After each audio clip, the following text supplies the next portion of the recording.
ನಾನು ಕೇಳದ ಕಾಂಗ್ರೆಸ್ಸಿಗೆ ನಿಮ್ಗೆ ಯಾಕೆ ಹಿಂದೂ ಹಬ್ಬದ ಮೇಲೆ ಕಣ್ಣು? ಈ ಗಣಪತಿ ಹಬ್ಬ ಬಂದಾಗಲೇ ಯಾಕೆ ನಿಮಗೆ ನಿಬಂಧನೆಗಳನ್ನು ಹಾಕ್ತೀರಿ? ಎಲ್ಲೋ ಯಾವುದೋ ಒಂದು ಊರಿನಲ್ಲಿ ಕಾನೂನು ಸುವ್ಯವಸ್ಥೆಗೆ ಸಮಸ್ಯೆ ಇದೆ ಅಂದರೆ ಅಲ್ಲಿಯ ಸ್ಥಳೀಯ ಆಡಳಿತಕ್ಕೆ ಬಿಡಿ, ಅದನ್ನು ಸರ್ಕ್ಯುಲರ್ ಯಾಕೆ ಹೊಡಿಸ್ತೀರಿ? ಡಿ ಜೆ ಪರ್ಮಿಷನ್ ಇಲ್ಲ, ಡಿ ಜೆ ಸರ್ಕಾರ ಡಿ ಜೆನ ಬ್ಯಾನ್ ಮಾಡಿಲ್ಲ. ನಿಮಗೆ ಕಾನೂನು ಬಗ್ಗೆ ಅಷ್ಟೇ ಶ್ರದ್ಧೆ ಇರೋದಾದರೆ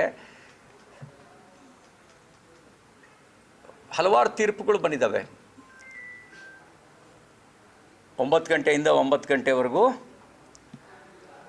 ಧ್ವನಿವರ್ಧಕ ಬಳಸುವಂತಿಲ್ಲ. ಬೆಳಗ್ಗೆ 9 ಗಂಟೆಯಿಂದ ಇದು ರಾತ್ರಿ 9 ಗಂಟೆಯಿಂದ ಬೆಳಗ್ಗೆ 6 ಗಂಟೆವರೆಗೂ ಧ್ವನಿವರ್ಧಕ ಬಳಸುವಂತಿಲ್ಲ. ಎಕ್ಸಿಕ್ಯೂಟ್ ಮಾಡಿದ್ದೀರಾ? ಅಲ್ಲಿ ನಿಮ್ಮ ಸೆಕ್ಯುಲರ್ ಸತ್ತೋಗ್ಬಿಡುತ್ತಾ?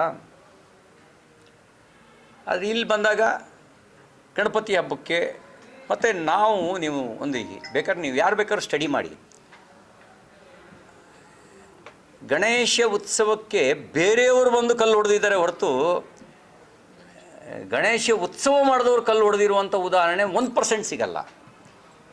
ಗಣೇಶ ಮೆರವಣಿಗೆಯ ಮೇಲೆ ಕಲ್ಲು ಯಾರು ಹೊಡೆಯೋದು? ಕಲ್ಲು ಹಿಂದೂಗಳ ಕಲ್ಲು ಹೊಡೆಯೋದು. ಇವರು ಒದ್ದು ಒಳಗೆ ಹಾಕಬೇಕಾಗಿದ್ದು ಅವ್ರನ್ನ, ಕಲ್ಲು ಹೊಡೆದವ್ರನ್ನ. ಈಗ ನಾಗಮಂಗಲದಲ್ಲಿ ಗಣೇಶ ಮೆರವಣಿಗೆ ಮೇಲೆ ಪೆಟ್ರೋಲ್ ಬಾಂಬ್ ಯಾರು ಹಿಂದೂಗಳು ಅವರು ಹಾಕಿದ್ದು ಪೆಟ್ರೋಲ್ ಬಾಂಬು.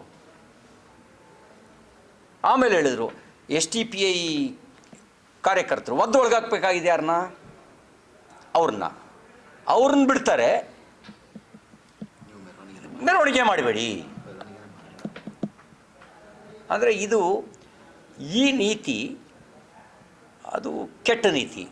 ಹಾಗಾಗಿ ಸರ್ಕಾರಕ್ಕೆ ನಾನು ಆಗ್ರಹಿಸ್ತೇನೆ, ನೀವು ಈ ನಿರ್ಣಯವನ್ನು ವಾಪಸ್ ತಗೊಳ್ಬೇಕು. ಈ ಸರ್ಕ್ಯುಲರ್ನ, ಆ ಸರ್ಕ್ಯುಲರ್ಗಳನ್ನು ವಾಪಸ್ ತಗೊಳ್ಳದೇ ಇದ್ದರೆ ಜನ ಆಕ್ರೋಶಗೊಳ್ತಾರೆ, ನೀವು ಹಿಂದೂ ವಿರೋಧಿಗಳು ಅನ್ನುವಂಥ ನಿರ್ಣಯಕ್ಕೆ ಬರ್ತಾರೆ.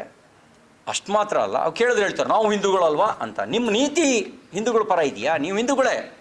H.K. ಪಾಟೀಲ್ ಹಿಂದೂಗಳಲ್ಲ ಅಂತ ನಾನು ಹೆಂಗೆ ಹೇಳಿ? ಸಿದ್ದರಾಮಯ್ಯನವ್ರು ಹಿಂದೂಗಳಲ್ಲ ಅಂತ ನಾನು ಹೆಂಗೆ ಹೇಳಿ? D.K. ಶಿವಕುಮಾರರು ಎಲ್ಲ ದೇವಸ್ಥಾನಗಳಿಗೆ ನಮಗಿಂತ ಜಾಸ್ತಿ ಹೋಗ್ತಾರೆ, ನಾನು ಹೆಂಗೆ ಹಿಂದೂಗಳಲ್ಲ ಅಂತ ಹೇಳಿ? M.B. ಪಾಟೀಲ್ರು ಹಿಂದೂಗಳಲ್ಲ ಅಂತ ನಾನು ಹೆಂಗೆ ಹೇಳಿ? ಸತೀಶ್ ಜಾರಕಿಹೊಳಿ ಅವರು ಹಿಂದೂಗಳಲ್ಲ ಅಂತ ನಾನು ಹೆಂಗೆ ಹೇಳಿ? ಎಲ್ಲರೂ ಹಿಂದೂಗಳೇ, ಆದರೆ ನಿಮ್ಮ ನೀತಿ ಹಿಂದೂಗಳ ಪರವಾಗಿಲ್ಲ. ವೈ ನೀವ್ಯಾಕೆ ಹಿಂದೂಗಳ ವಿರುದ್ಧವಾಗಿ ವರ್ತಿಸ್ತೀರಿ? ಹಿಂದೂ ಹಬ್ಬಕ್ಕೆ ಯಾಕೆ ರಿಸ್ಟ್ರಿಕ್ಷನ್ ಆಗ್ತೀರಿ?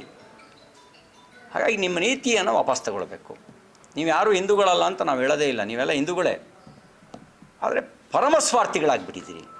ನಿಮ್ಮ ರಾಜಕೀಯ ಸ್ವಾರ್ಥಕ್ಕೆ ಹಿಂದೂಗಳಿಗೆ ಅಡ್ಡಿಪಡಿಸೋ ಕೆಲಸ ಮಾಡ್ತಿದ್ದೀರಿ. ಇದು ಬಿಡಿ.